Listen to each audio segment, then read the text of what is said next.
20살에 처음 알바를 했었는데 월급 받기도 전에 바로 그만뒀어요. 그때는 그 일이 너무 힘들었거든요. 그런데 오늘 이야기는 그런 저를 부끄럽게 만들어준 이야기입니다. 아저씨, 붕어빵 하나 사주세요. 폭설이 쏟아지는 철거 예정지 골목이었어요. 볼이 빨갛게 언 6살짜리 새쌍둥이가 붕어빵을 팔고 있었습니다. 어린애들이 여기서 왜 이러고 있어? 부모님은 어디 계시니? 엄마, 아빠 없어요. 할머니가 아파서요. 남자는 말없이 지갑을 꺼냈어요. 아이가 따끈한 붕어빵 봉투를 내밀었을 때였죠. 아이 손목에 은빛 팔찌가 빛나는 순간 남자의 눈이 그 자리에서 멈췄어요. 이건 어디서 났니? 우리 엄마 거예요. 그 말을 들은 남자는 갑자기 그 자리에 주저앉아 오열하기 시작했습니다. 여러분은 잃어버렸다가도 한눈에 알아볼 수 있는 소중한 물건이 있나요? 그런 의미 있는 물건이 있으면 댓글로 적어주세요. 그리고 구독과 좋아요도 함께 눌러주세요. 지금 사연 시작하겠습니다. 서울 변두리 재개발을 앞둔 낡은 재래시장 골목이었어요. 하나둘 문을 닫아가는 가게들 사이로 작은 붕어빵 포장마차 하나가 자리를 지키고 있었습니다. 눈이 내리기 시작한 건 새벽 4시쯤이었어요. 처음엔 가늘고 조용했던 눈발이 동이 틀 무렵엔 제법 굵어지더니 골목바닥을 소리 없이 하얗게 덮어버렸죠. 그 포장마차 앞에 새 아이가 서 있었어요. 6살짜리 새쌍둥이 자매였습니다. 엄마는 몇 달 전 세상을 떠났고 지금 곁에 있는 건 외할머니 한 분뿐이었어요. 그런데 그 할머니마저 사흘째 몸져 누운 상태였죠. 밤새 기침 소리가 얇은 벽을 타고 들려왔고 머리맡에 약봉투는 이미 바닥이 난 상태였습니다. 그래서 아이들이 나온 거였어요. 이 추운 새벽에요. 엄마를 잃은 지 석 달이 됐어요. 하은이는 그 사이 나이보다 조금 일찍 자라버렸습니다. 슬퍼할 틈이 없었거든요. 동생 둘이 옆에 있었으니까요. 아직 6살이었지만 영리한 아이들이었습니다. 할머니가 반죽을 붓고 뒤집고 봉투에 담는 걸 곁에서 보고 또 보다가 어느새 제 손으로 할 수 있게 된 거였어요. 누가 가르쳐 준 것도 아니었죠. 그냥 어깨 너머로 배웠습니다. 이른 아침부터 골목을 지나는 사람들이 하나둘 발걸음을 멈췄어요. 이 추운 날 꼬마 셋이 붕어빵을 팔고 있으니 그냥 지나치기가 어려웠던 거죠. 어머, 기특해라라며 지갑을 꺼내는 아주머니도 있었고 말없이 1,000원짜리 몇 장을 쥐어주고 가는 아저씨도 있었습니다. 덕분에 동전통이 조금씩 채워지고 있었어요. 붕어빵 몇 판을 팔면 오늘 약값 정도는 나오니까요. 이 어린 아이들은 그걸 알고 있었어요. 가장 먼저 나온 건 첫째 하은이었어요. 낡은 패딩 소매를 손등까지 꾹 눌러내리고 작은 빗자루로 포장마차 앞눈을 쓸기 시작했죠. 둘째 하리는 천막 끝에 쌓인 눈을 손바닥으로 밀어냈고 막내 하율은 발이 시려운지 제자리에서 발을 동동 구르면서도 반죽 통 위에 쌓인 눈을 꼬박꼬박 걷어냈어요. 누가 시킨 것도 아니었습니다. 세 아이는 한마디도 없이 각자 맡은 자리를 알고 그냥 움직였죠. 어른도 버티기 어려운 새벽 한파 속에서 이 세 아이는 그렇게 하루를 시작하고 있었습니다. 반죽이 틀 안에서 익어가는 고소한 냄새가 골목에 번질 즈음이었어요. 형광조끼를 입은 단속 직원 2명이 골목 어귀에서 나타났습니다. 한 명이 포장마차 옆 기둥에 붙어있던 빨간 철거 예고 스티커를 손가락으로 툭툭 두드리더니 귀찮다는 듯 턱을 들었어요. 여기 단속구역이야. 지금 당장 접어. 하율이 반죽통을 두 팔로 꼭 끌어안았어요. 하리는 동전통을 등 뒤로 슬쩍 숨겼고요. 그리고 하은이 앞으로 나섰습니다. 빗자루를 내려놓고 두 발을 어깨 너비로 딱 벌린 채 단속 직원과 눈을 마주쳤어요. 건드리지 마세요. 우리 할머니 거예요. 목소리가 조금 떨렸어요. 그러나 물러서지 않았습니다. 6살짜리 아이가 낼 수 있는 가장 단단한 목소리였어요. 엄마를 잃고 할머니마저 쓰러진 집에서 이 아이는 그렇게 버티는 법을 먼저 배운 거였어요. 직원이 피식 웃었습니다. 애들이 뭘 안다고. 귀찮다는 듯 손을 내저으며 포장마차 손잡이 쪽으로 다가서는데 하은이 입술을 꾹 깨물었어요. 다리가 떨렸지만 발을 떼지 않았습니다. 눈에 눈물이 맺혔지만 쏟지 않으려고 버텼어요. 찬바람이 새 아이의 볼을 붉게 물들이는 동안 골목엔 팽팽한 공기가 흘렀어요. 바로 그때였습니다. 시장 입구 쪽에서 검은 차 한 대가 천천히 들어섰어요. 유리창에 성에가 낀 고급 세단이었죠. 조수석에서 먼저 내린 건 민정우 비서였어요. 말끔한 코트 차림에 서류 파일을 옆구리에 낀 채 목소리를 낮춰보고를 올리기 시작했습니다. 이 구역 전부 철거 대상입니다. 노점 정리는 며칠 내로 마무리될 예정이고요. 뒷문이 열리며 남자 하나가 내렸습니다. 유태준이었어요. 아버지 유성철 회장이 병으로 물러난 뒤 그 자리를 물려받아 직접 그룹을 이끌고 있는 사람이었죠. 짙은 색 코트 깃을 세우고 차에서 내린 그는 별다른 표정 없이 골목을 한번 훑어봤어요. 시선이 멈췄습니다. 포장마차 앞이었어요. 볼이 빨갛게 언 아이 셋이 단속 직원들 앞에 서 있었죠. 태준의 눈빛이 잠깐 달라졌습니다. 아이들을 상대로 단속을 벌이는 장면이 보기 좋지 않았던 거였어요. 민 비서가 그 눈빛을 읽었어요. 10년 넘게 곁에서 일해온 사람이었으니까요. 민 비서가 조용히 단속 직원들 쪽으로 걸어갔습니다. 오늘은 여기까지 하세요. 직원들이 서로 눈치를 보더니 말없이 고개를 숙이고 골목을 빠져나갔어요. 새 아이 입장에선 영문을 알 수 없는 상황이었습니다. 태준이 천천히 포장마차 앞으로 걸어왔어요. 발걸음을 멈춰야 할 이유가 없었습니다. 현장 점검을 마쳤고 다음 일정이 있었죠. 그런데 발이 저절로 멈췄어요. 뜨거운 김이 피어오르는 포장마차 앞에서 볼이 빨갛게 언 새 아이가 태준을 올려다보고 있었습니다. 그중 막내가 먼저 입을 열었어요. 아저씨 붕어빵 하나 사주세요. 태준이 아이들을 봤어요. 똑같이 생긴 얼굴이 셋이었습니다. 눈만 껌뻑이며 태준을 바라보고 있었죠. 어린애들이 여기서 왜 이러고 있어? 부모님은 어디 계시니? 첫째가 대답했어요. 엄마 아빠 없어요. 할머니가 아파서요. 태준이 지갑을 꺼내 들었습니다. 엄마 아빠가 없다고 했습니다. 할머니가 아파서 약값을 벌어야 한다고요. 6살짜리 아이 입에서 나온 말이었죠. 태준은 아무 말도 하지 않았어요. 그냥 지폐를 꺼내 내밀었습니다. 불쌍해서가 아니었어요. 그냥 그래야 할 것 같았죠. 첫째 하은이 따끈한 붕어빵 봉투를 두 손으로 내밀었어요. 태준이 봉투를 받아드는 순간이었습니다. 시선이 멈췄어요. 아이 손목이었죠. 낡은 패딩 소매 아래로 가느다란 은팔찌가 살짝 드러나 있었습니다. 차가운 공기 속에서도 희미하게 빛을 반사하고 있었어요. 태준의 눈이 그 팔찌에서 떠나지 못했습니다. 안쪽에 새겨진 이자 각인이었어요. 그리고 일반 팔찌에선 볼 수 없는 특이한 걸쇠 구조. 이 팔찌는? 심장이 한 박자 내려앉았어요. 태준이 숨을 멈췄습니다. 머릿속에서 오래된 기억이 빠르게 떠올랐죠.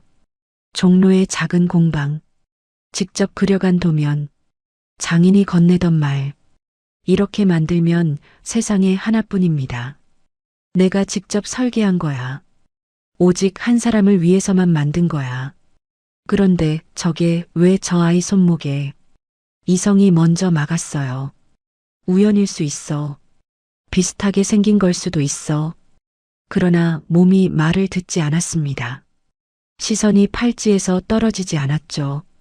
하은이 그 눈빛을 느꼈어요. 고개를 들어 태준을 똑바로 봤습니다. 붕어빵을 사준 어른이었지만 지금 이 눈빛은 달랐어요. 자기 손목을 저렇게 빤히 쳐다보는 눈빛이요. 돌아가신 엄마한테서 받은 팔찌였습니다. 세상에서 가장 소중한 거였어요. 하은이 손목을 소매 안으로 당기며 한 발짝 뒤로 물러섰죠. 왜 그렇게 보세요?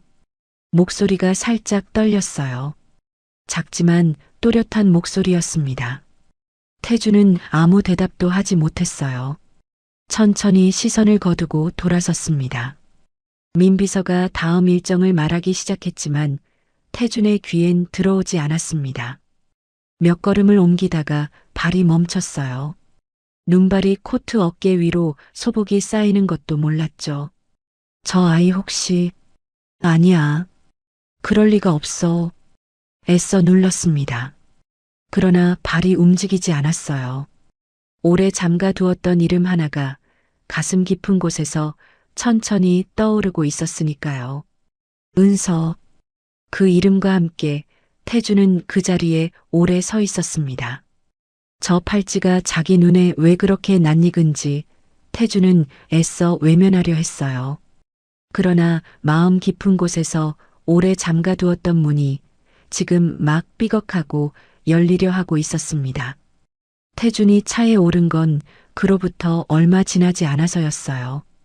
비서 민비서가 다음 현장 일정을 줄 줄이 읊는 동안 태준은 창밖을 바라보고 있었죠. 눈발은 여전히 내리고 있었고 포장마차 쪽에서 올라오는 하얀 김이 골목찬 공기 속으로 천천히 흩어지고 있었어요. 그 김이 사라지는 자리에서 태준의 시선이 멈춰 있었습니다. 은서한테 줬던 거야. 소리 없이 입술이 움직였어요. 6년도 더 전의 일이었습니다. 서울 종로의 작은 공방을 찾아가서 태준이 직접 도면까지 그려가며 장인에게 맡겼던 팔찌였죠. 안쪽에 새긴 이자, 각인, 그리고 일반 팔찌에선 볼 수 없는 특이한 걸쇠 구조. 장인이 이렇게 만들면 세상에 하나뿐입니다라고 했을 때 태준은 그게 좋았어요. 딱 하나뿐이어야 했으니까요. 오직 한 사람만을 위한 물건이어야 했으니까요. 그런데 그 팔찌가 저 아이 손목에 있었습니다. 저게 그 팔찌인가? 아니야, 비슷하게 생긴 것들이야 얼마든지 있어. 근데 저 걸쇠 구조는 저건 흔한 게 아닌데. 태주는 손을 들어 자기 입술을 한번 짚었다가 천천히 내렸어요. 민비서의 목소리가 어느 순간부터 멀게 들리기 시작했습니다. 일정은 내일 다시 보고해. 태준이 짧게 말하고 차 문을 열었어요. 확인해야 했습니다. 그냥 돌아갈 수가 없었죠. 눈은 더 굵어져 있었어요. 발이 닿는 골목 바닥에서 눈이 사각사각 밟히는 소리가 났고 찬 공기가 코끝을 따갑게 자극했습니다. 태주는 천천히 걸었어요. 포장마차 쪽으로, 그러나 너무 곧장 가지는 않게 주변을 둘러보는 척 자연스럽게 발걸음을 옮겼습니다. 새 아이는 아직 그 자리에 있었죠. 막내 하율은 따뜻하게 익은 붕어빵을 봉투에 담고 있었고 둘째 하리는 작은 동전통을 무릎 위에 올려놓고 잔돈을 고르고 있었어요. 첫째 하은만이 유독 고요했습니다. 아까부터 자기 손목을 의식하듯 소매를 내려 팔찌를 가린 채 서 있었죠. 이 아이는 이미 눈치를 챈 거였어요. 낯선 어른의 시선이 어디를 향하는지를요. 할인이 고개를 들다가 태준을 발견했어요. 언니 소매를 살짝 당기며 작게 속삭였습니다. 언니, 저 아저씨 왜 또 와? 하은이 눈을 들었어요. 태준과 시선이 딱 마주쳤습니다. 하은은 피하지 않았어요. 엄마 없이 석 달을 버텨온 아이의 눈은 또래 아이들 눈빛이 아니었어요. 이미 많은 걸 겪어버린 눈이었습니다. 태준이 포장마차 앞에 섰어요. 붕어빵 하나 더 주세요. 하율이 눈을 반짝이며 말했습니다. 우리 집 붕어빵 맛있죠? 태준이 짧게 응이라고 했어요. 하은이 말없이 먼저 손을 뻗었습니다. 장갑 낀 손으로 봉투를 골라 내밀면서 왼쪽 손목을 자연스럽게 몸 안쪽으로 돌려 숨겼어요. 그 작은 동작을 태준은 놓치지 않았습니다. 봉투를 받아드는 순간이었어요. 태준의 시선이 하은의 손목 위에서 멈췄습니다. 그 팔찌 누가 줬어? 최대한 아무렇지 않은 목소리로 꺼낸 말이었어요. 그러나 대답을 기다리는 눈빛은 달랐습니다. 하은이 소매를 끌어내리며 짧게 말했어요. 엄마 거예요. 태준이 그 말을 듣는 순간 머릿속이 하얘졌어요. 봉투를 손에 쥔 채 그냥 서 있었습니다. 하은이 기다렸어요. 한 박자, 두 박자. 그러다가 동전통을 손가락으로 톡톡 두드렸죠. 돈이요 라는 눈빛이었습니다. 태준이 그제야 정신이 돌아온 듯 지갑을 꺼냈어요. 5만 원권 한 장을 내밀었죠. 거스름돈은 괜찮아. 하은이 잠깐 태준을 봤어요. 그러더니 말없이 동전통을 열어 잔돈을 꼼꼼히 세어 태준 손 위에 올려놓았습니다. 하율이 옆에서 언니 그냥 받으면 안 돼? 라고 했지만 하은은 대답하지 않았어요. 거스름돈은 돌려줘야 한다고 할머니한테 배운 대로였으니까요. 태준이 손바닥 위에 잔돈을 내려다봤습니다. 6살짜리 아이가 한치의 망설임도 없이 잔돈을 세어 돌려주고 있었어요. 이 아이가 얼마나 일찍 이 세상을 배워야 했는지가 그 작은 손에 다 담겨 있었죠.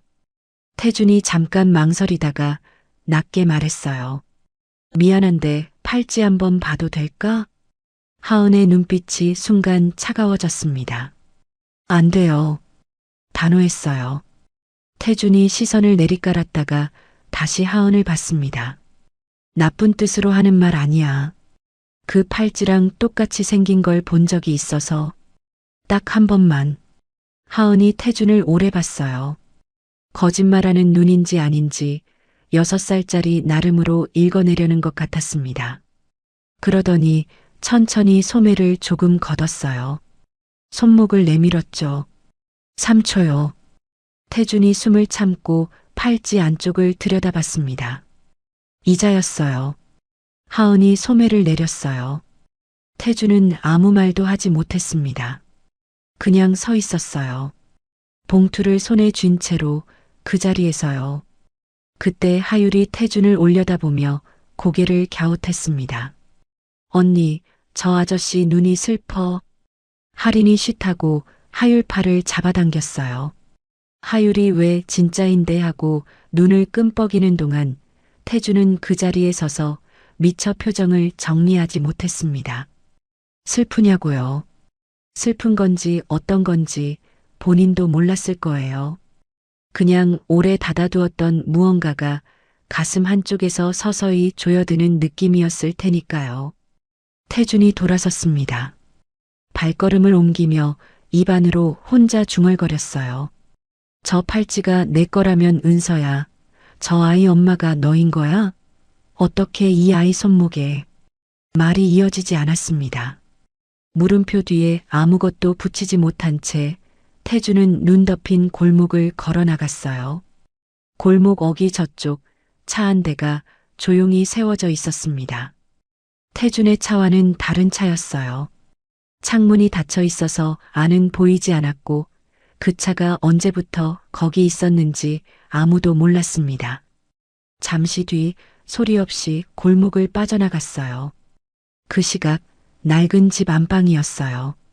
첫째 하은이 집에 들어서자마자 할머니 방문을 열었습니다. 외할머니 김말수는 이불을 허리까지 끌어올린 채 기대 앉아 있었는데 손녀 얼굴을 보더니 눈살을 찌푸렸어요. 아이고, 추운데 왜 나갔어? 할머니가 하지 말랬잖아. 하은이 동전통을 방바닥에 올려놓으며 말했어요. 많이 팔았어. 많이 팔면 뭐해? 너희가 왜 그걸 해? 하율이 옆에서 끼어들었습니다. 할머니, 빨리 나아야 해. 그래야 우리 아내도 되잖아. 말순이 아무 말도 못했어요. 눈가가 뜨거워졌지만 아이들은 몰랐습니다. 하은이 잠깐 망설이다가 말순 옆에 앉았어요. 할머니, 오늘 이상한 아저씨가 왔어. 말순이 눈을 들었습니다. 내 팔찌 보여달라고 했어. 처음엔 싫다고 했는데 딱 한 번만 보여달라고 해서 3초만 보여줬어. 그런데 그 아저씨 눈이 이상했어. 슬픈 것 같기도 하고 무서운 것 같기도 하고 방안이 조용해졌어요. 말순의 손이 이불 위에서 천천히 멈췄습니다. 딸 은서에게서 오래전 들었던 이름 하나가 머릿속에서 떠올랐어요. 팔찌를 만들어준 사람. 큰 집안 아들이라고 했던 그 사람. 말순은 아무 말도 하지 않았습니다. 그냥 창 쪽으로 고개를 돌렸어요. 좁은 창문 너머로 눈이 내리고 있었고 말순의 눈빛은 그 너머 어딘가를 한참 바라보고 있었죠. 할머니? 하은이 불렀지만 대답이 없었습니다. 같은 시각 태준의 서재였어요. 태준이 오래된 서랍을 열고 안쪽 깊은 곳에서 봉투 하나를 꺼냈습니다. 낡고 귀퉁이가 접힌 사진이었어요. 불빛 아래 천천히 펼쳤죠. 웃고 있는 두 사람이 찍혀 있었어요. 한 명은 젊은 날의 태준이었고 다른 한 명은 여자였습니다. 긴 머리에 눈이 크고 동그란 여자, 손목에 가느다란 팔찌를 차고 카메라를 향해 환하게 웃고 있었죠. 최은서였어요. 태준이 6년 넘도록 서랍 깊이 넣어두고 꺼내지 않으려 했던 얼굴이었습니다. 태준의 손끝이 사진 위를 가만히 짚었어요. 사진 속 그녀의 손목에서 팔찌가 빛나고 있었고 오늘 낮 골목에서 본 그 팔찌가 같은 자리에서 같은 빛으로 반짝이고 있었습니다. 같은 팔찌였어요. 세상에 단 하나뿐인 그 팔찌가 지금 저 아이 손목에 있었죠. 그렇다면 저 아이는 은서의 딸인 걸까요? 그리고 은서는 지금 어디에 있는 걸까요? 태준은 그 물음을 입 밖으로 꺼내지 못한 채 사진을 손에 쥐고 오래 앉아 있었습니다. 다음 날 아침 태준이 민비서를 사무실로 불렀어요. 커피 한 잔도 손대지 않은 채 책상 앞에 앉아 짧게 말했습니다. 최은서, 찾아봐. 지금 어디 있는지. 민비서가 잠깐 멈칫했어요.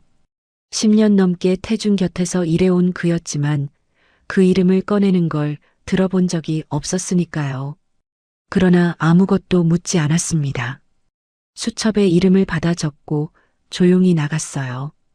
태준은 민비서가 나간 뒤에도 한동안 자리에서 움직이지 않았죠. 어젯밤 서랍 속에서 꺼냈던 사진이 아직도 눈앞에 어른거리고 있었습니다. 결과가 나오는 데는 반나절이 채 걸리지 않았어요. 오후 들어 민비서가 다시 사무실 문을 열었을 때 태준은 창가에 서서 바깥을 바라보고 있었습니다.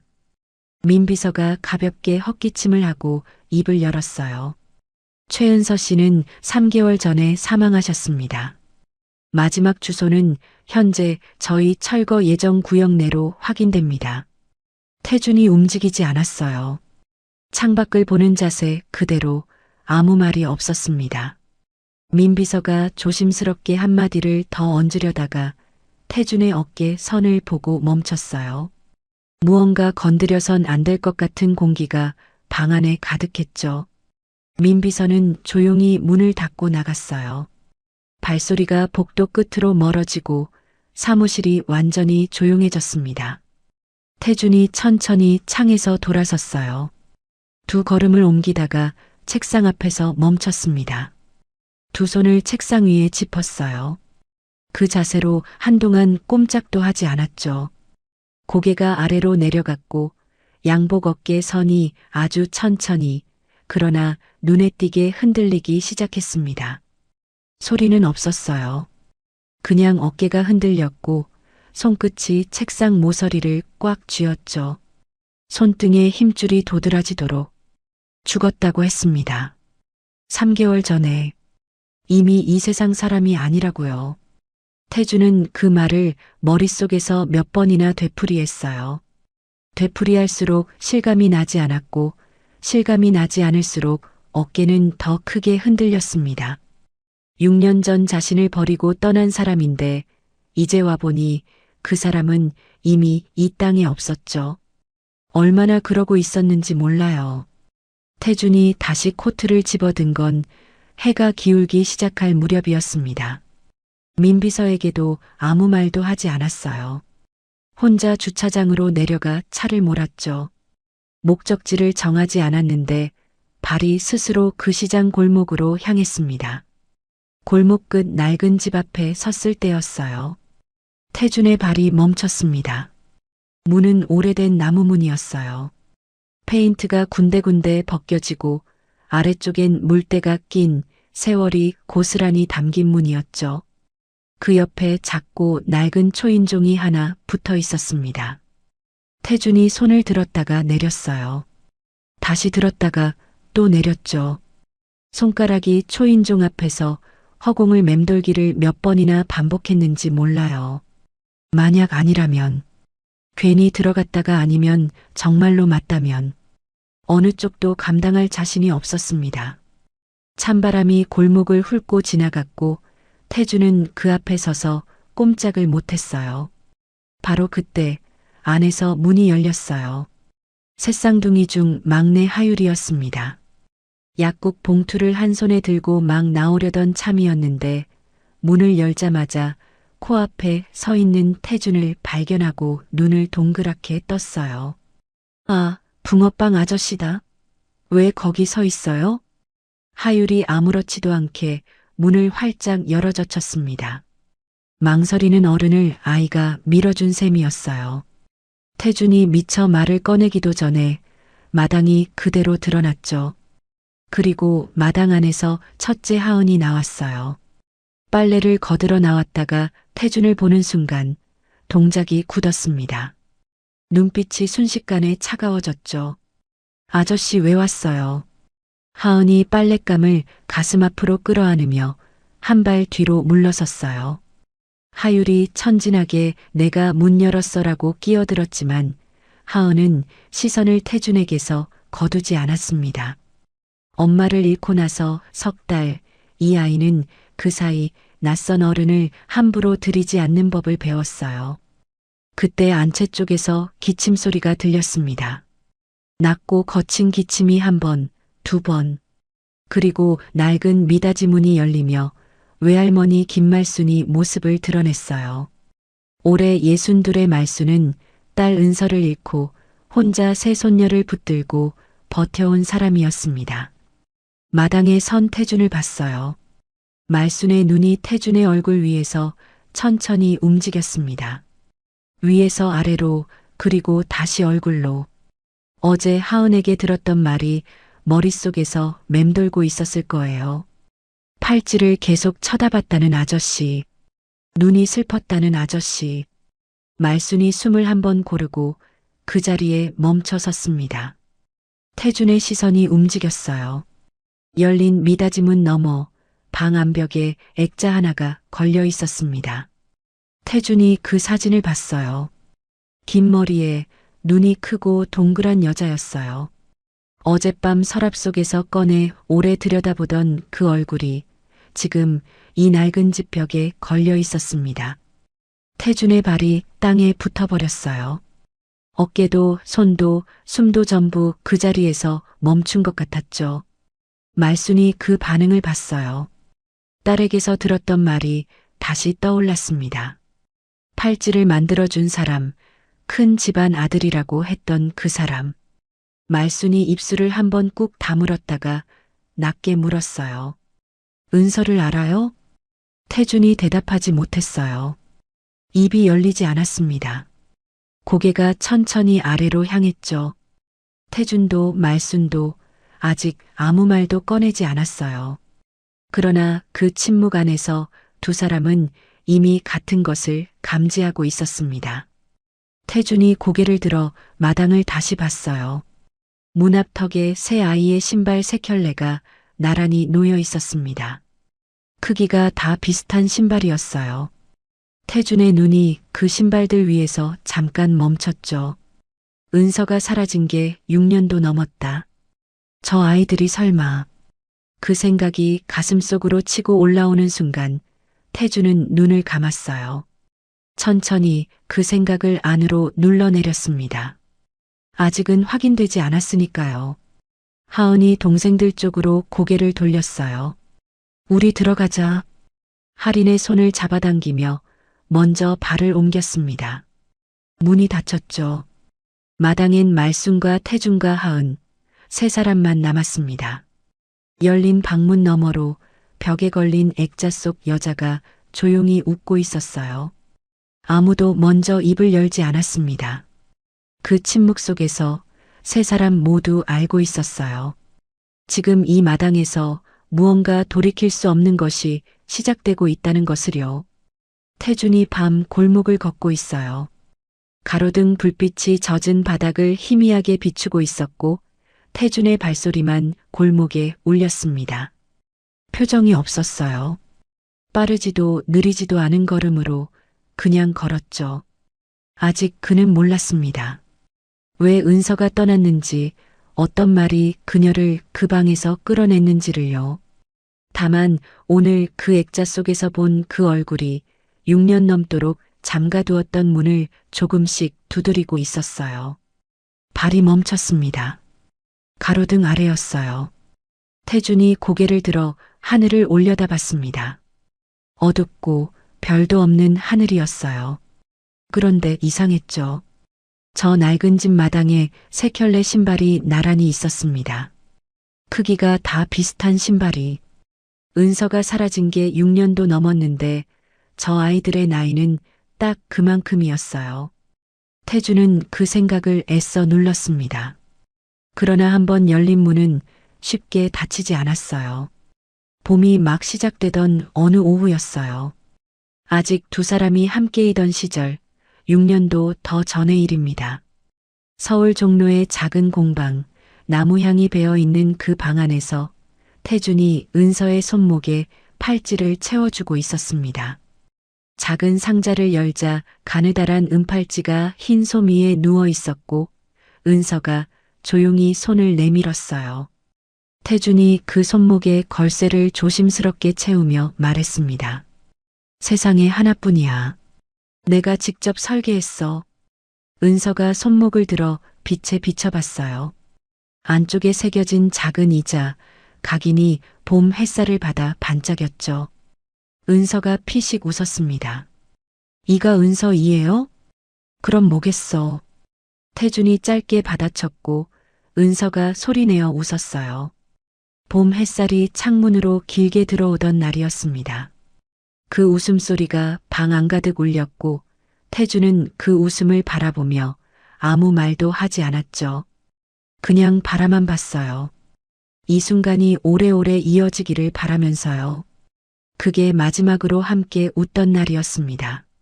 며칠이 지나지 않아서였어요. 태준의 아버지이자 대기업 유연그룹의 회장인 유성철이 아들을 집무실로 불렀습니다. 유성철은 자기 뜻에 어긋나는 것을 절대 용납하지 않는 사람이었어요. 차갑고 통제적인 성격으로 아들의 삶까지 자신의 계획 안에서 움직이기를 원했죠.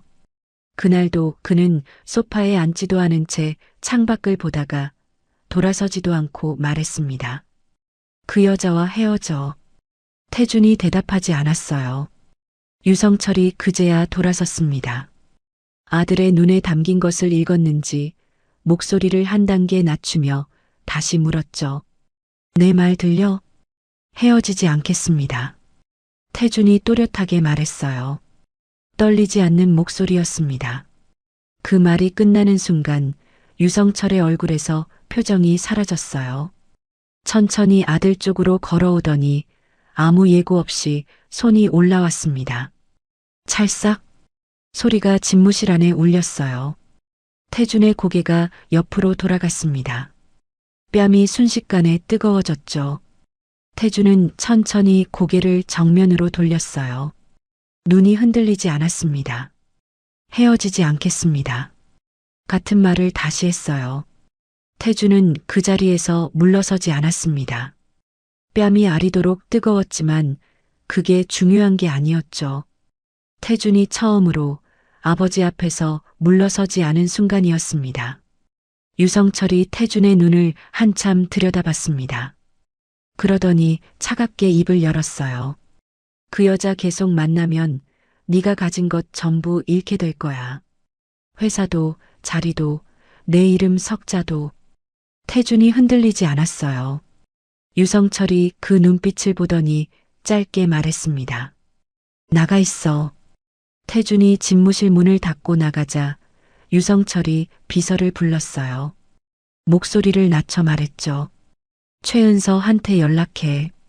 내가 따로 할 말이 있다고.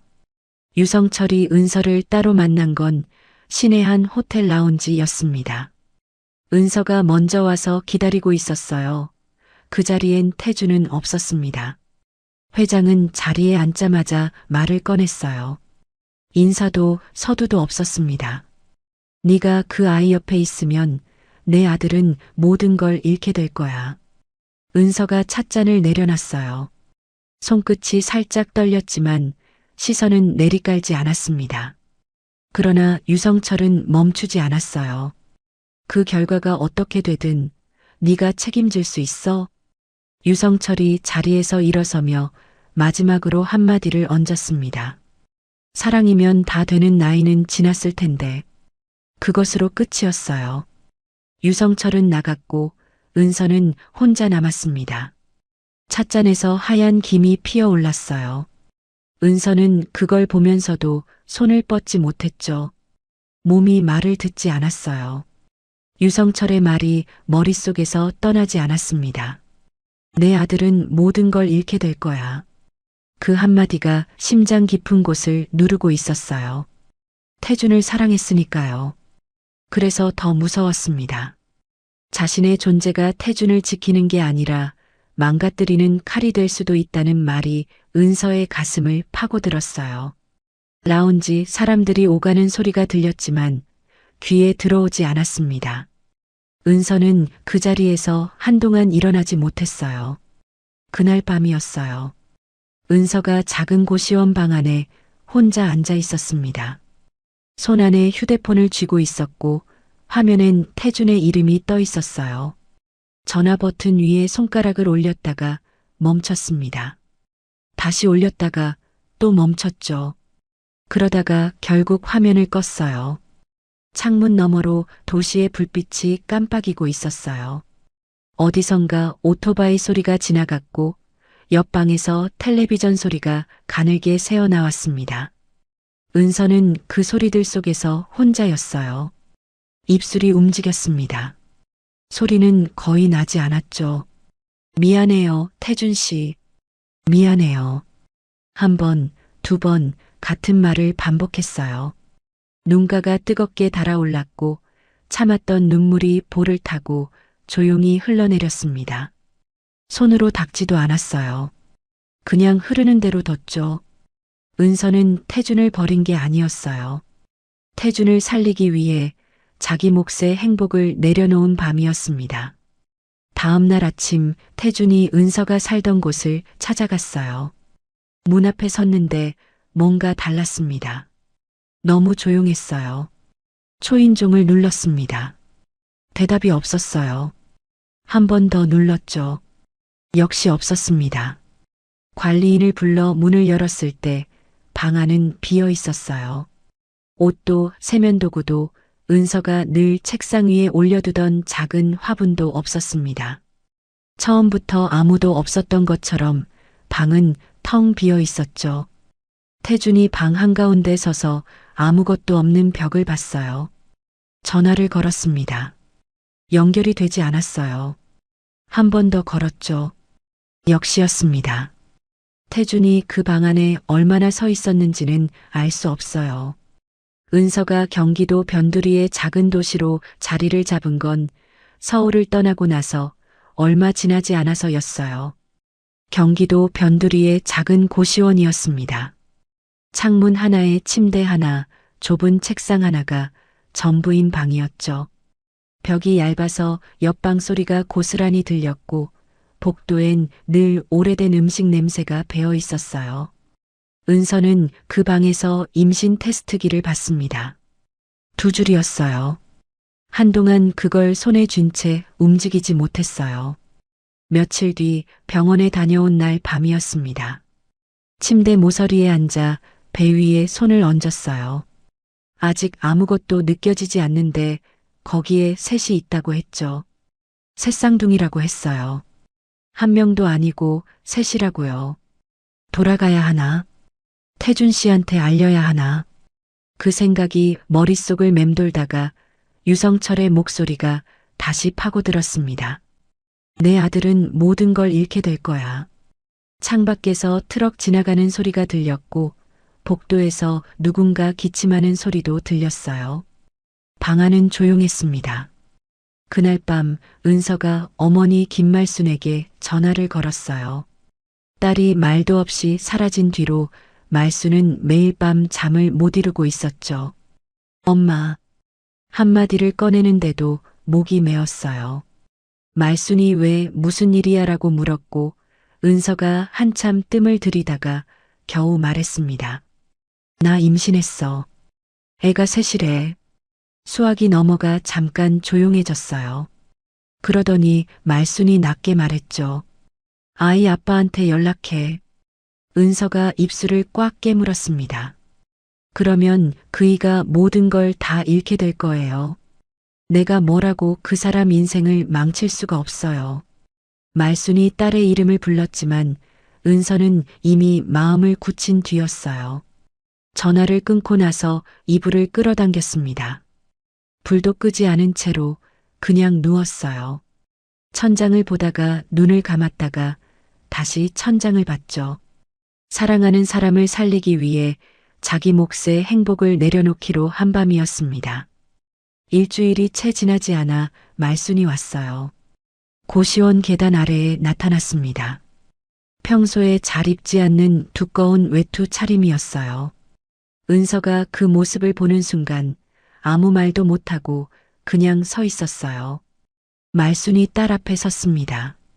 집에 가자. 그 한마디였어요. 은서가 눈물을 참으려고 고개를 들었지만 소용이 없었습니다. 말순이 말없이 딸의 등을 가만히 두드렸어요.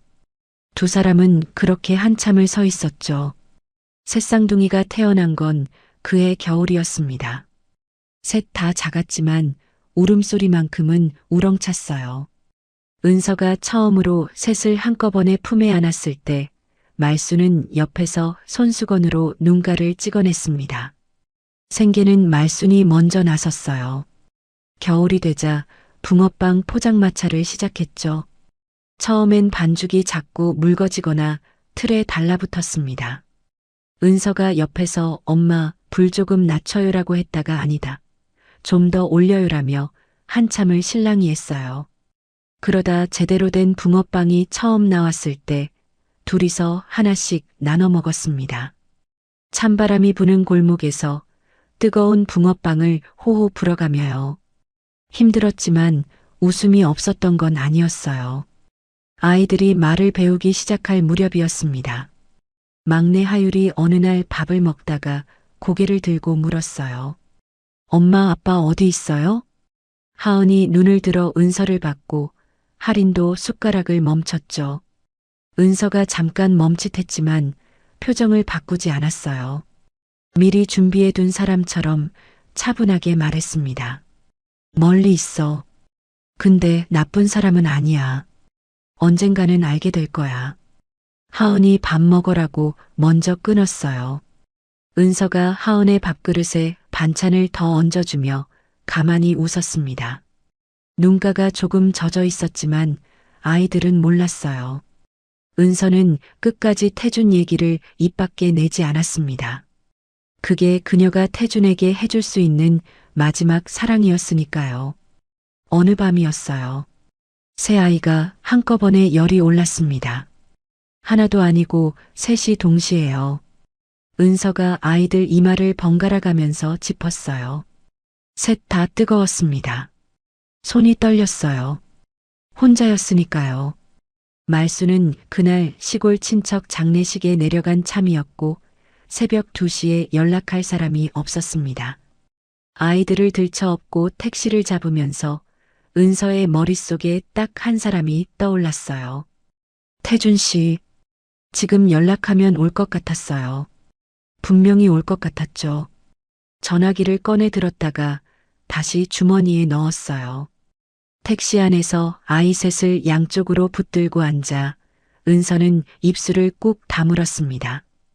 은서가 아이들을 데리고 응급실을 찾았어요. 진료를 기다리는 동안 손이 자꾸 주머니 안으로 들어갔습니다. 결국 휴대폰을 꺼내 들었어요. 화면을 켜고 연락처를 열었습니다. 태준 씨, 그 이름 위에 손가락이 올라갔다가 멈췄어요. 올라갔다가 또 멈췄습니다. 바로 그때 대기실 한쪽 벽에 걸린 텔레비전 화면이 눈에 들어왔어요. 유성철 회장 장남 유태준, 경영권 분쟁 위기. 은서가 그 자리에서 굳었어요. 휴대폰을 꺼내 들었다가 천천히 내려놓았습니다.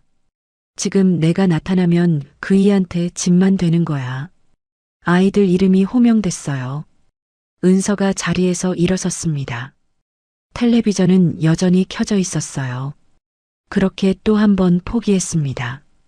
이번에도 그 다음에도 은서는 같은 이유로 같은 선택을 반복했어요. 은서가 하은에게 팔찌를 채워준 건 그로부터 몇 해가 더 지난 뒤였어요. 어느 저녁 은서가 작은 상자를 꺼내 하은 앞에 내밀었습니다. 가느다란 은팔찌가 들어 있었죠. 엄마 거잖아. 이제 하은이 거야. 은서가 하은의 손목에 직접 채워주며 말했어요. 하은이가 언니니까 동생들 지켜줘야 해. 엄마 대신. 하은이 팔찌를 내려다봤어요. 그리고 고개를 들어 은서를 봤습니다. 말이 없었죠. 그냥 고개를 끄덕였어요. 6살짜리 아이가 끄덕이기엔 너무 무거운 약속이었지만 하은은 흔들리지 않았습니다. 그날 이후로 하은은 팔찌를 한 번도 손목에서 빼지 않았어요. 은서는 그걸 볼 때마다 마음이 놓이면서도 한편으론 조여드는 느낌이 들었습니다. 요즘 들어 몸이 예전 같지 않았거든요. 포장마차 일을 하다가 어지러울 때가 잦아졌고 밥맛도 없었어요. 말순한테는 괜찮다고 했지만 사실 괜찮지 않다는 걸 은서 자신이 제일 잘 알고 있었습니다. 그로부터 몇 달이 지나지 않아서였어요. 포장마차 일을 하다가 쓰러진 날이 있었고 병원 기록이 생기기 시작했습니다. 아이들 모르게 봉투를 숨겼고 말순에게만 조용히 알렸죠. 말순은 딸에게 아무 말도 하지 않았어요. 그냥 포장마차 일을 혼자 더 맡았고 반죽통을 먼저 꺼내 날랐습니다. 마지막 날 은서가 새 아이를 침대 위에 불러 모았어요. 셋을 양팔로 끌어안으며 말했습니다. 목소리가 가늘었지만 또렷했죠. 엄마가 없어도 너희는 따뜻한 사람으로 크면 돼. 그것만 해줘. 하율이 엄마 어디 가요? 라고 물었고 할인이 은서의 옷을 꼭 잡았어요. 하은은 아무 말도 하지 않았습니다. 그냥 은서의 어깨에 얼굴을 묻었어요. 은서가 눈을 감은 날 말수는 새 아이 앞에서 울지 않았습니다. 입술이 파르르 떨렸고 눈가가 붉어졌지만 소리는 내지 않았어요. 이를 꽉 깨물고 하율의 손을 잡았죠. 하율이 할머니 왜 울어요라고 물었고 말순이 안 울어라고 짧게 답했습니다. 그게 전부였어요. 그 모든 세월을 태주는 몰랐습니다. 은서가 혼자 버텨온 시간도 말순이 이를 물고 지켜온 날들도 새 아이가 아버지 없이 자라면서도 아버지를 원망하는 법을 배우지 않은 것도요. 그런데 지금 태주는 그 낡은 집 앞에 서 있었어요. 방 안벽에 은서의 사진이 걸려 있었고 하은의 손목엔 태준이 직접 만든 팔찌가 있었습니다. 말수는 태준을 보는 순간 숨을 멈췄고 아직 아무 말도 꺼내지 않았어요. 말순의 손에는 오래된 상자가 있었습니다. 은서가 몸이 나빠지기 시작하면서 말순에게 맡긴 거였어요. 그 안에 무엇이 들어있는지는 아직 아무도 몰랐습니다. 태준이 다시 그 골목을 찾아간 건 이틀 뒤였어요. 이번엔 그냥 오지 않았습니다. 약국 봉투 하나와 쌀 한 포대를 차 트렁크에 미리 실어뒀죠. 그러나 골목 어귀에 서는 순간 발이 멈췄어요. 들고 가면 받아줄까? 그냥 문 앞에 두고 가야 할까? 잠시 망설이다가 결국 빈손으로 문을 두드렸습니다. 뭔가를 들고 가는 건 아직 자격이 없다는 생각이 들었으니까요. 말순이 나왔어요. 문을 열었지만 비켜서지 않았습니다. 태준이 들어올 수 있도록 자리를 내주지 않은 거였죠. 그냥 문 앞에 서서 태준을 봤어요. 기다리는 눈빛이었습니다. 네가 먼저 말해보라는 듯이요. 태준이 숨을 한번 고르고 입을 열었어요. 은서 씨가 돌아가셨다고 들었습니다. 말순의 눈빛이 흔들렸어요. 태준이 계속했습니다. 지켜주기로 했는데 어느 날 갑자기 제 앞에서 사라졌습니다. 왜 떠났는지도 모르겠어요. 6년이 넘도록요. 잠깐의 침묵이 흘렀어요. 그 사람을 많이 사랑했습니다. 말순의 눈빛이 달라졌습니다. 부드러워진 게 아니었어요. 오히려 더 차갑게 깊이 가라앉았죠. 입술을 한번 꾹 다물었다가 천천히 말을 꺼냈습니다. 사랑? 그게 다예요? 태준이 대답하지 못했어요. 말순이 계속했습니다. 우리 딸이 혼자 애 셋 낳을 때 어디 있었어요? 그 아이가 겨울마다 저 포장마차 붙들고 버틸 때 어디 있었냐고요? 사랑이 그렇게 편한 말이에요? 태준이 그 말을 듣는 순간 숨이 멈췄습니다. 혼자 낳았다고. 은서가 혼자서 셋을. 더 이상 의심할 게 없었어요. 저 새 아이가 누구의 아이인지 태준은 이미 알고 있었습니다. 태준은 고개를 숙였어요. 변명을 꺼내지 않았습니다. 사실 꺼낼 수가 없었어요. 그 모든 세월 동안 자신이 몰랐다는 것 자체가 이미 변명이 될 수 없었으니까요. 그때 안쪽에서 인기척이 났습니다. 첫째 하은이었어요. 소리 없이 나와서 말순 뒤에 섰죠. 두 발을 딱 모으고 태준을 똑바로 봤습니다. 말순보다 더 차가운 눈빛이었어요. 12살짜리 아이의 눈에서 저런 눈빛이 나올 수 있다는 게 태준에게는 오히려 더 아프게 와닿았습니다. 하은이 태준과 말순을 번갈아 봤어요. 그러더니 말순의 옷자락을 살짝 잡아당겼습니다. 아무 말도 하지 않았어요. 그냥 잡았죠. 그 작은 손이 하는 말을 말순은 알았어요. 태준이 고개를 들어 하은을 봤습니다. 그리고 돌아섰죠. 몇 걸음을 옮기다가 발이 멈췄어요. 마당 한편에 포장마차가 세워져 있었습니다. 덮개를 씌워둔 채였는데 천막 한쪽이 찢어져서 찬바람에 펄럭이고 있었죠. 지지대 한쪽이 휘어져서 전체가 위태롭게 기울어진 상태였어요. 이 상태로 장사를 나가면 언제 무너질지 몰랐습니다. 태준이 차 트렁크로 갔어요. 공구 가방을 꺼내 들고 다시 마당으로 돌아왔습니다. 말순도 하은도 문 앞에 서서 그 모습을 지켜봤어요. 태준이 그 시선을 받으면서도 포장마차 앞에 조용히 쪼그려 앉았습니다. 아무 말 없이 휘어진 지지대를 살폈죠. 말순이 하은에게 낮게 물었어요. 쫓아낼까? 하은이 태준의 뒷모습을 한참 봤습니다. 공구를 꺼내 지지대를 바로잡으려는 그 뒷모습을요. 등 뒤의 시선 따위는 신경 쓰지 않는 것처럼 그냥 손만 움직이고 있었습니다. 하은이 대답하지 않았어요. 그냥 방으로 들어갔습니다. 방문을 닫기 전에 창문 너머로 한 번 더 마당을 봤어요. 태준이 거기 있었습니다. 찬 바닥에 무릎을 꿇고 묵묵히 일하고 있었죠. 말순도 한동안 그 뒷모습을 봤어요. 쫓아내려고 나섰다가 발이 움직이지 않았어요. 말없이 안으로 들어갔어요. 1시간쯤 지났을까요? 막내 하율이 마당으로 나왔어요. 태준이 아직 포장마차 옆에 앉아 있었고 찢어진 천막 끝을 묶고 기울어진 철제 다리를 망치로 두드리고 있었습니다. 하율이 그 옆에 쪼그려 앉아 고개를 갸웃했어요. 아저씨, 손 안 시려요? 태준이 잠깐 손을 멈췄습니다. 그러더니 코트 주머니에서 장갑을 꺼냈어요. 자기가 끼지 않고 하율 쪽으로 내밀었습니다. 하율이 눈을 동그랗게 떴다가 장갑을 받아 손에 끼웠어요. 손이 헐렁하게 들어갔죠. 하율이 장갑 낀 손을 들어 흔들어 보더니 따뜻하다라고 중얼거렸습니다. 태준이 다시 망치를 들었어요. 그 작은 온기를 자기 손에 쥐지 않고 아이에게 넘겨준 거였죠. 하율이 한참 옆에 앉아 구경하다가 물었어요. 아저씨, 우리 엄마 알아요? 태준의 손이 잠깐 멈췄습니다. 사진에서 봤어. 엄마 예쁘죠? 응. 짧은 대화였어요. 그게 전부였습니다. 하율이 더 묻지 않았고 태준도 더 말하지 않았어요. 그냥 둘이 나란히 있었죠.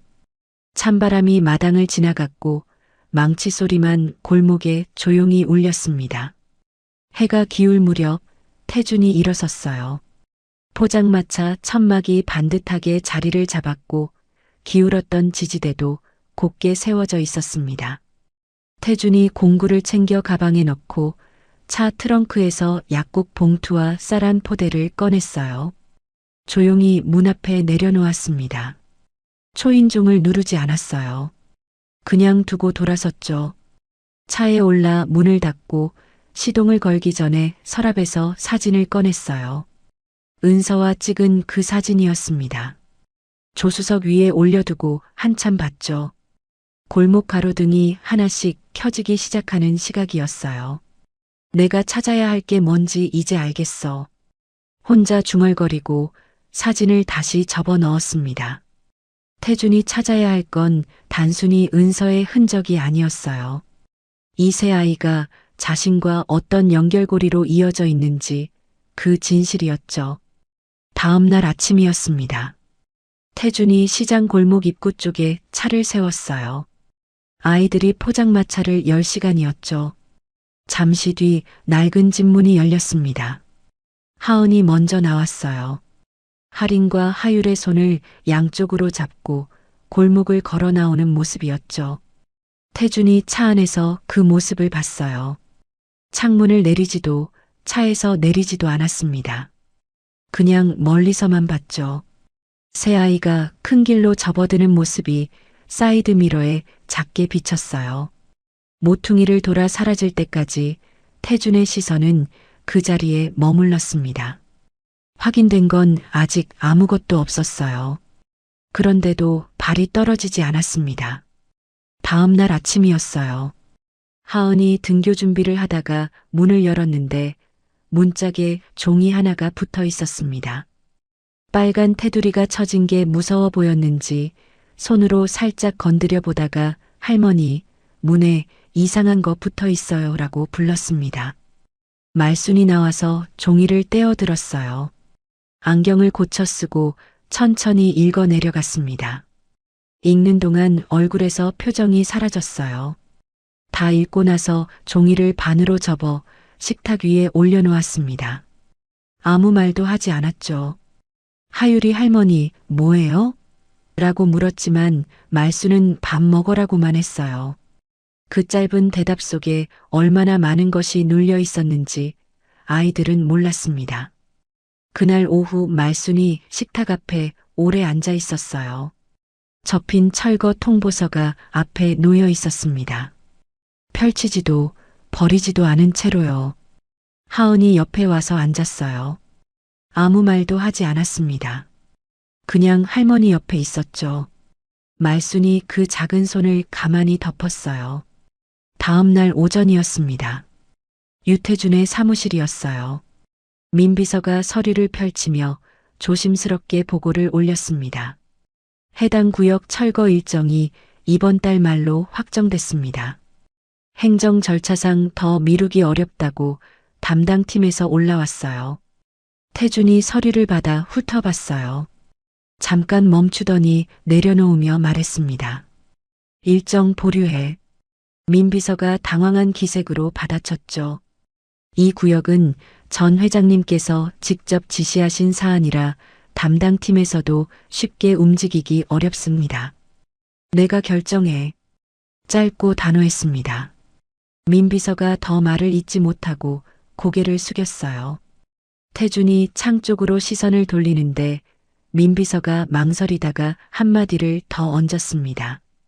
그리고 오늘 전 회장님 쪽 비서분이 그 구역을 다녀가셨다고 현장 직원이 보고했어요.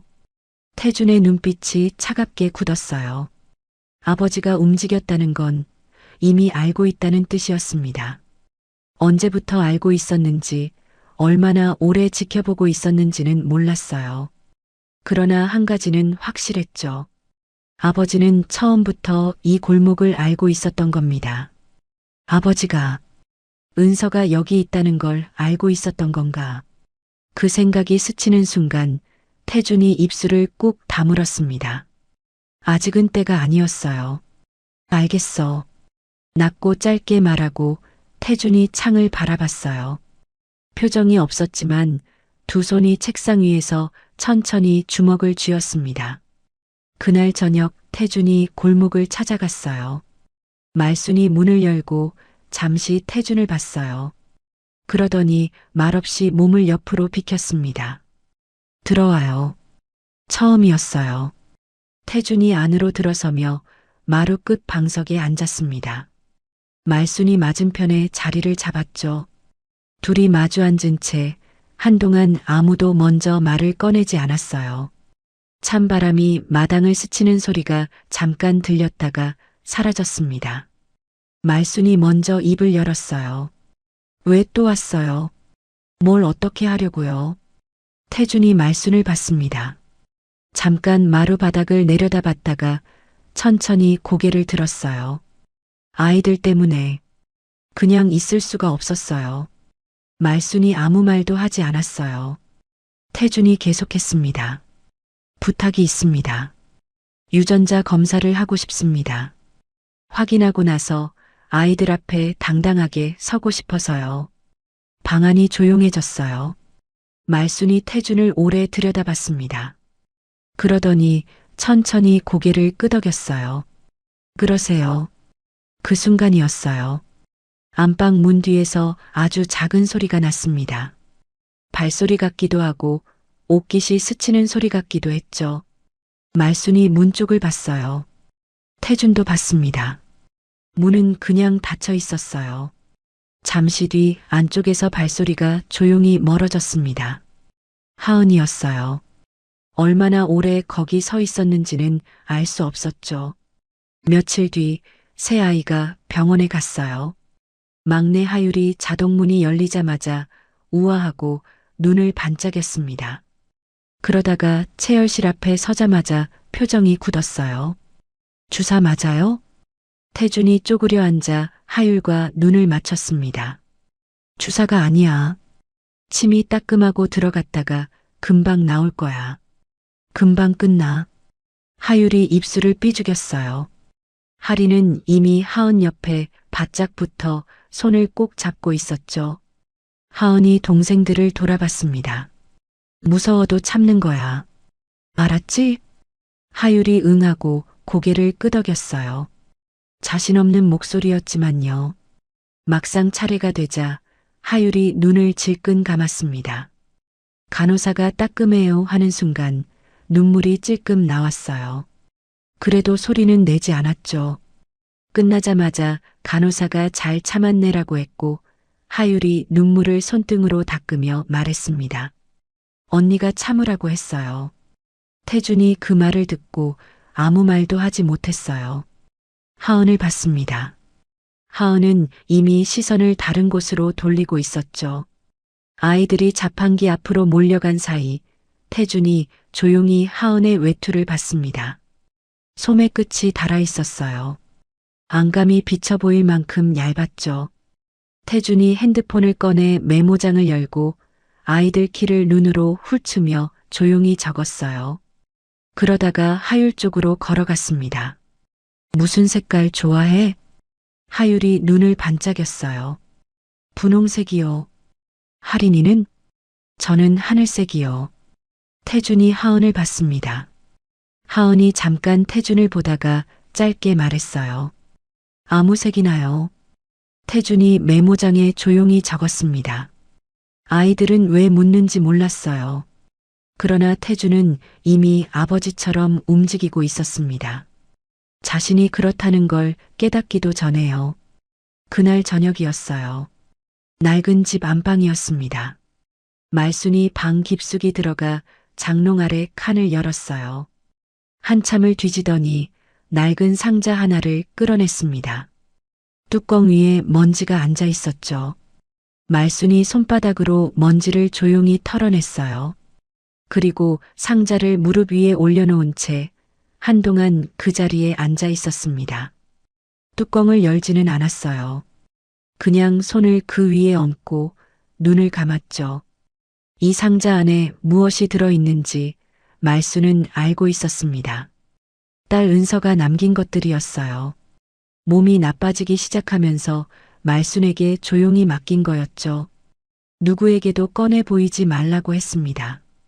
때가 되면 알게 될 거라고요. 유전자 검사 결과가 나오면 그때 꺼내야 할지도 몰랐습니다. 그 생각을 하는 것만으로도 말순의 손이 상자 위에서 조금 떨렸어요. 방 안은 조용했습니다. 검사를 받고 나서 며칠이 지났어요. 그 사이 태주는 매일 골목을 찾아왔습니다. 결과를 기다리는 동안 그냥 있을 수가 없었던 거예요.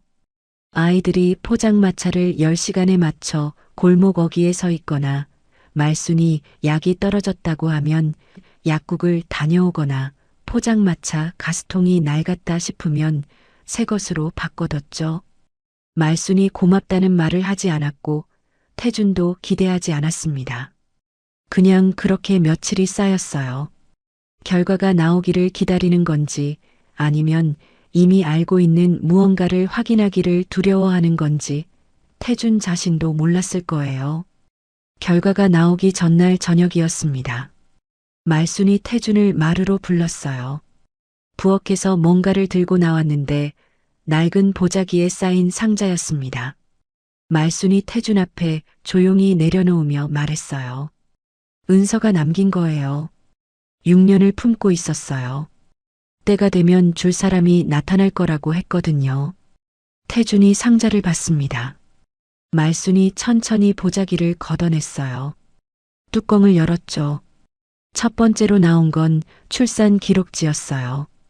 병원 이름이 찍힌 종이 위에 새 아이의 이름과 태어난 시간이 나란히 적혀 있었습니다.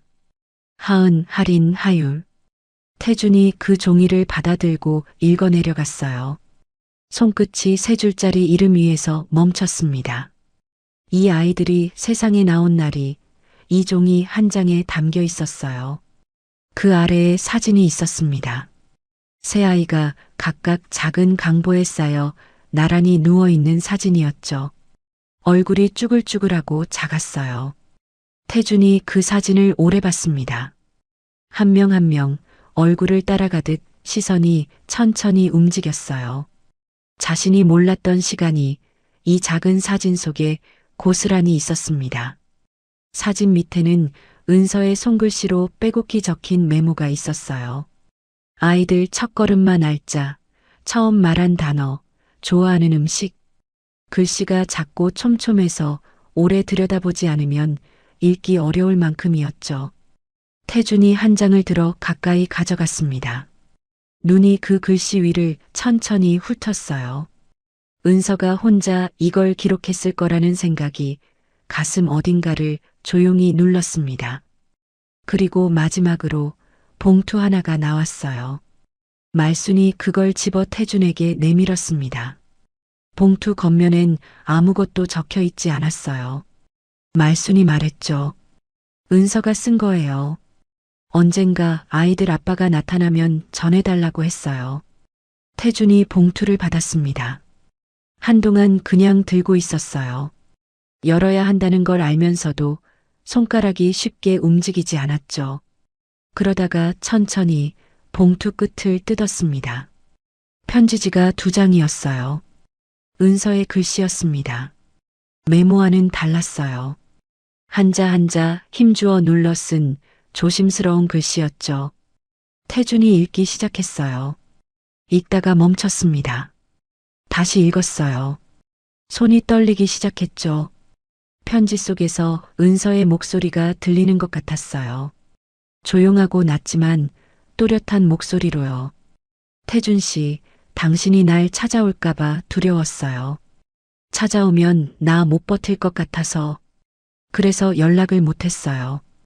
미안해요. 당신을 버린 게 아니에요. 그냥 당신이 다치는 걸 볼 수가 없었어요. 버린 게 아니었습니다. 살리기 위해 떠난 거였어요. 태준이 6년 넘도록 은서가 자신을 버렸다고 믿었는데 그 믿음이 이 편지 2장 앞에서 천천히 무너지고 있었습니다. 태준이 편지를 든 손을 무릎 위로 내렸어요. 고개가 아래로 향했습니다. 한동안 아무 소리도 없었어요. 그러다가 어깨가 먼저였습니다. 양복 어깨가 천천히 그러나 눈에 띄게 흔들리기 시작했어요. 소리를 내지 않으려고 입술을 꽉 깨물었지만 소용이 없었죠. 6년이었습니다. 버렸다고 믿었던 그 사람이 사실은 자신을 살리려고 떠난 거였어요. 그 사람은 이제 이 땅에 없었고 남긴 건 편지 2장과 새 아이뿐이었습니다. 태준은 편지를 손에 쥔 채 그냥 흔들렸어요. 손등에 힘줄이 도드라지도록 편지를 쥐고 그냥 울었습니다. 소리 없이요. 말순이 조용히 말했어요. 딸이 태준 씨 이름을 부를 때마다 늘 그랬어요. 좋은 사람이라고. 방 안이 고요해졌습니다. 마당에서 바람 소리만 가늘게 들렸어요. 태준이 고개를 들지 못했습니다. 편지를 접으려다가 멈췄어요. 은서가 마지막으로 눌러 썼을 그 글씨를 다시 한번 봤죠. 그때 핸드폰이 울렸어요. 진동이 1번, 2번. 화면에 민비서의 이름이 떴습니다. 태준이 편지를 조심스럽게 접어 봉투에 넣고 마루에서 일어섰어요. 잠시 전화 좀. 마당으로 나가 전화를 받았습니다. 짧은 통화였어요. 태준이 말을 거의 하지 않았죠. 알겠어라는 말만 하고 전화를 끊었습니다. 마당에 서서 잠깐 하늘을 올려다봤어요. 해가 완전히 진 하늘이었습니다. 구름만 낮게 깔려 있었죠. 99.999% 친자 성립. 통화 중에 들은 그 말이 머릿속에서 울렸어요. 숨이 멈췄습니다. 귓속에서 그 말이 맴돌았어요. 눈이 뜨거워진 거였죠. 마당 바닥을 봤습니다. 찬 공기가 얼굴을 스쳤어요. 그래도 뜨거운 게 멈추지 않았습니다. 자신의 아이들이었어요. 은서가 혼자 낳았고 키웠어요. 그 연약한 여자가 겨울마다 저 포장마차를 붙들고 버텼고 아무한테도 손 벌리지 않고 살았습니다. 그러다가 떠났어요. 연락 1번 없이, 원망 한마디 없이 그냥 다 안고 갔습니다. 태준이 마당벽에 손을 짚었어요. 무릎이 꺾였습니다. 소리가 나왔어요. 참으려 했는데 나왔습니다. 낮고 거친 소리였어요. 1번, 2번. 그러다가 멈추지 않았죠. 은서야. 소리도 없이 그 이름을 불렀습니다. 마당에 쪼그려 앉아 손으로 얼굴을 감쌌어요. 찬 바닥이 무릎 아래로 느껴졌지만 일어날 수가 없었습니다. 말순이 태준의 얼굴을 봤어요. 태준이 말순 앞에 다시 앉았습니다. 그리고 처음으로 소리 없이 무너졌어요. 양복 어깨가 천천히 흔들리기 시작했죠. 눈가가 뜨겁게 달아올랐고 참아왔던 것들이 한꺼번에 볼을 타고 흘러내렸습니다. 손으로 얼굴을 가리지 않았어요. 그냥 그대로 앉아서 흔들렸죠. 말순이 아무 말도 하지 않았습니다. 맞은편에서 일어나 태준 옆으로 자리를 옮겼어요. 그리고 가만히 옆에 앉았습니다. 손을 잡지도 등을 두드리지도 않았죠. 그냥 옆에 있었어요. 그것만으로 충분했습니다. 얼마나 지났는지 몰라요. 안방 문이 조심스럽게 열렸습니다. 첫째 하은이었어요. 문틈으로 고개를 내밀고 마루에 앉은 두 사람을 봤습니다. 태준의 눈가가 붉은 것도 봤을 거예요. 하은이 문을 조금 더 열고 마루로 나왔어요. 태준이 눈가를 손등으로 닦으며 고개를 들었습니다. 아저씨 왜 울었어요? 태준이 눈가를 닦으며 고개를 들었습니다. 하은과 눈이 마주쳤어요. 태준이 천천히 고개를 끄덕였죠. 하은이 그 고개 끄덕임의 의미를 알았는지 잠깐 바닥을 내려다봤습니다. 긴 침묵이었어요. 하은이 오래 바닥을 보다가 고개를 들었어요. 그리고 아주 작은 목소리로 물었습니다. 그럼 아빠 맞아요? 태준이 하은을 봤어요. 그 아이의 손목에 팔찌가 있었습니다. 은서가 채워준 그 팔찌가 희미한 불빛 아래서 조용히 빛나고 있었어요. 태준이 천천히 입을 열었습니다. 응, 아빠 맞아. 말이 끝나기도 전에 눈가가 달아올랐어요. 태준이 하은 앞에 무릎을 꿇었습니다. 그리고 그 작은 몸을 두 팔로 끌어안았어요. 하은이 처음엔 굳어 있었습니다. 그러다가 천천히 태준의 어깨에 얼굴을 묻었어요. 엄마가 떠난 뒤로 누군가 이렇게 안아준 적이 없었습니다. 하은의 어깨가 작게 떨렸어요. 소리는 내지 않았습니다. 태준이 눈을 감았어요.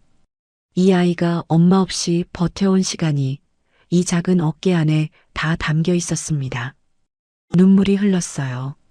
닦을 생각도 하지 못했습니다. 말순이 그 모습을 봤어요. 방 안으로 들어가 문을 소리 없이 닫았습니다. 자정이 넘어 낡은 집에서 나왔는데 차에 오르고 나서도 한참을 그 자리에 앉아 있었습니다. 시동을 걸지 않은 채로요. 골목 가로등이 차 지붕 위를 희미하게 비추고 있었고 바람이 불 때마다 낙엽 구르는 소리가 조용히 들렸죠. 시선이 낡은 집 문 쪽으로 갔어요. 불빛이 가늘게 새어나오고 있었습니다. 안에서 소리가 났어요. 텔레비전 소리도 말소리도 아닌 아이들이 자면서 뒤척이는 소리였죠. 문 아래로 세 켤레의 작은 신발이 가지런히 놓여 있었어요. 태준이 그 신발들을 차 안에서 오래 바라봤습니다. 내 아이들이 저기서 자고 있는 거야. 그 생각만 해도 가슴이 뜨거워졌어요. 태준이 천천히 시동을 걸었습니다. 그러나 발이 엑셀을 밟지 않았어요. 한참을 그냥 앉아 있었죠. 저 문 너머에 새 아이가 있었습니다. 자신의 아이들이요. 오늘 밤은 그것만으로 충분했어요. 병원을 찾아간 건 다음 날 오전이었어요. 유성철이 입원해 있는 곳은 강남 한복판의 대형 병원이었습니다. 태준이 엘리베이터에서 내려 복도를 걷는데 병실 앞에 비서가 서 있었어요. 앞을 막아서며 말했습니다. 지금은 면회가 어렵습니다. 오전 검사가 아직 끝나지 않아서요. 태준이 그 말을 듣고도 걸음을 멈추지 않았어요. 비서가 한 번 더 잠깐만요라고 했지만 태준은 그냥 지나쳤습니다. 병실 문을 열었어요. 유성철이 침대에 비스듬히 기대어 있었습니다. 수액줄이 팔에 연결되어 있었고 창가 쪽으로 아침 햇빛이 길게 들어오고 있었어요. 한때 회의실을 압도하던 그 어깨가 눈에 띄게 좁아져 있었습니다. 손등 피부는 얇아졌고 목소리도 예전의 절반쯤 됐어요. 몸은 그렇게 줄어들고 있었습니다. 그런데 이상했어요. 아들을 보는 눈빛만큼은 단 한 톨도 달라진 게 없었으니까요. 반성도 미안함도 그 눈 어디에도 없었습니다. 유성철이 먼저 입을 열었어요. 왔구나. 반갑다는 말도 왜 왔냐는 말도 아니었어요. 태준이 침대 가까이 의자를 끌어당겨 앉았습니다. 그냥 아버지를 봤죠. 은서 씨한테 왜 그러셨어요? 유성철의 눈이 가늘어졌습니다. 그 여자 얘기하러 온 거냐? 아버지가 직접 불러서 만났죠. 헤어지라고 했잖아요. 그 사람이 떠난 게 아버지 때문이었어요. 유성철이 창 쪽으로 시선을 돌렸어요. 대답하지 않았습니다. 태준이 계속했어요. 그 구역 철거 일정 잡은 것도 아버지였죠. 은서 씨가 거기 살고 있었다는 거 알면서요. 제가 보류시키자마자 비서를 직접 보냈잖아요. 병실 안이 조용했어요. 복도에서 카트 바퀴 구르는 소리가 멀리서 들렸다가 사라졌습니다. 유성철은 여전히 창밖을 보고 있었어요. 내가 틀렸다고 생각했으면 진작 말했겠지. 난 지금도 내가 옳았다고 생각해. 태준이 그 말을 듣는 순간 눈빛이 차갑게 굳었어요. 무릎 위에 얹은 손이 천천히 주먹을 쥐었습니다. 분노가 올라왔지만 소리를 높이지 않았어요. 오히려 더 낮아졌죠. 옳았다고요. 태준이 천천히 자리에서 일어섰습니다. 침대에 누운 아버지를 위에서 내려다봤어요. 살면서 처음 있는 일이었죠. 아버지가 빼앗은 게 뭔지 아세요? 여자 하나가 아니에요. 제 딸들이 아버지 없이 살아온 6년이고 은서 씨가 혼자 버티다 떠난 삶이에요. 그걸 알면서도 옳았다고 하시는 거예요? 유성철이 입을 열지 않았어요. 이제 그 구역 철거는 없어요. 제가 결정했습니다. 아버지가 뭐라고 하셔도요. 유성철의 눈이 움직였습니다. 태준을 봤어요. 그러나 태준은 시선을 피하지 않았어요. 아버지는 지금 이 병실 밖에서 아무것도 결정할 수 없어요. 회사도 재개발도 제 인생도요. 이제 아버지 시대는 끝났습니다. 말이 끝난 뒤 병실 안이 조용해졌습니다. 유성철의 손이 이불 위에서 천천히 주먹을 쥐었어요. 창 쪽으로 고개를 돌렸습니다. 턱이 미세하게 떨렸어요. 그러나 입을 열지 않았죠. 열 수가 없었습니다. 태준의 말이 틀리지 않았으니까요. 태준이 돌아섰습니다. 문 앞에서 멈추지 않았어요. 걸어 나오면서 말했습니다. 저는 이제 아버지 뜻대로 살지 않겠습니다. 문이 닫혔습니다. 형광등 불빛이 하얗게 깔린 복도가 길게 뻗어 있었습니다. 태준이 몇 걸음 걷다가 멈췄어요. 복도 벽에 등을 기댔죠. 눈을 감았습니다. 숨을 한번 크게 들이쉬었다가 천천히 내쉬었어요. 어깨가 조금 내려갔습니다. 처음으로 숨이 편하게 쉬어지는 것 같았어요. 얼마나 서 있었는지 몰라요. 간호사가 카트를 밀며 지나가자 태준이 눈을 뜨고 벽에서 몸을 떼었습니다. 코트 깃을 여미고 엘리베이터 쪽으로 걷기 시작했어요. 로비로 내려와 병원 문을 나서는데 찬 공기가 확 밀려왔습니다. 코끝이 시렸지만 이상하게 공기가 맑게 느껴졌어요. 가슴속이 처음으로 조금 트인 것 같았습니다. 핸드폰을 꺼냈어요. 연락처를 열었습니다. 저장된 이름들을 훑다가 하은 이름 위에서 손가락이 멈췄어요. 저장한 지 얼마 되지 않은 번호였죠. 태준이 문자창을 열었습니다. 짧게 썼어요. 저녁에 들어갈게. 보내기를 누르고 핸드폰을 주머니에 넣었습니다.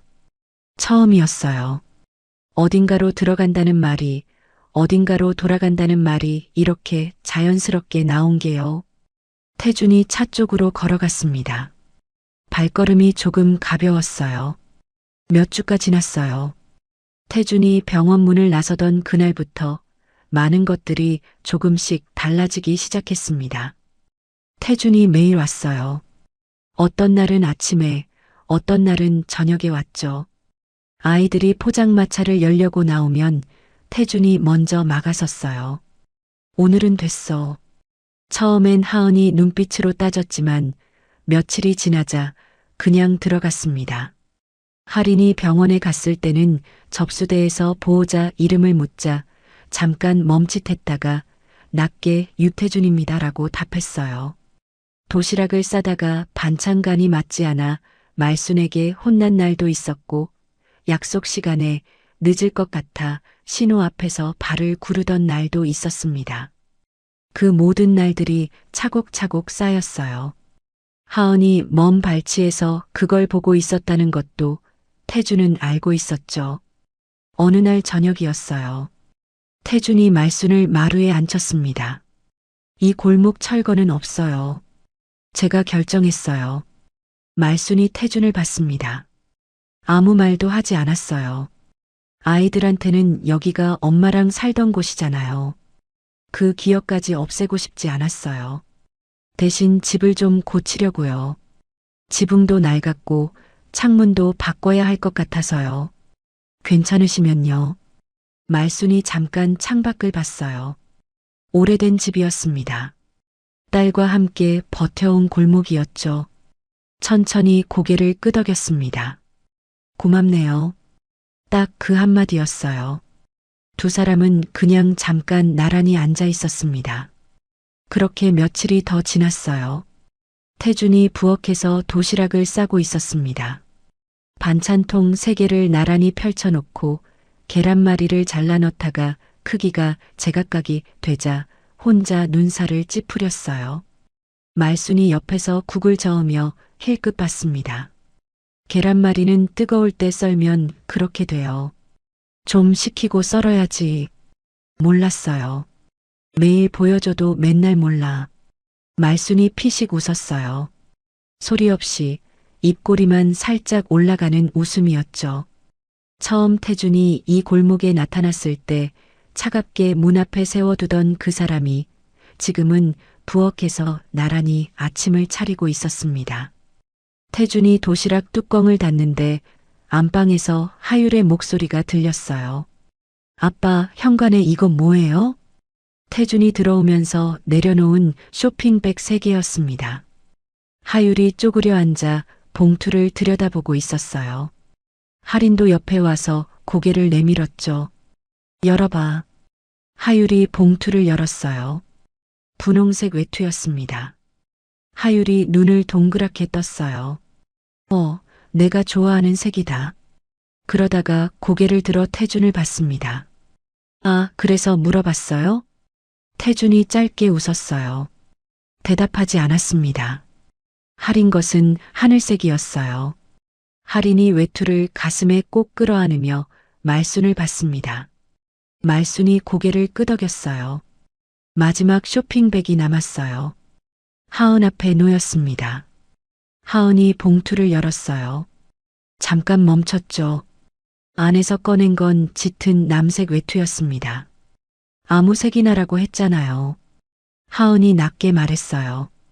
태준이 하은을 봤습니다. 아무 색이나라고 해서 제일 오래 고민했어. 하은이 외투를 내려다봤어요. 아무 말도 하지 않았습니다. 그러더니 조용히 소매에 팔을 넣었어요. 딱 맞았습니다. 하율이 옆에서 언니 예쁘다라고 했고 할인이 나도 입어볼게요라며 자기 것을 펼쳤죠. 말순이 부엌 문가에 서서 그 모습을 봤어요.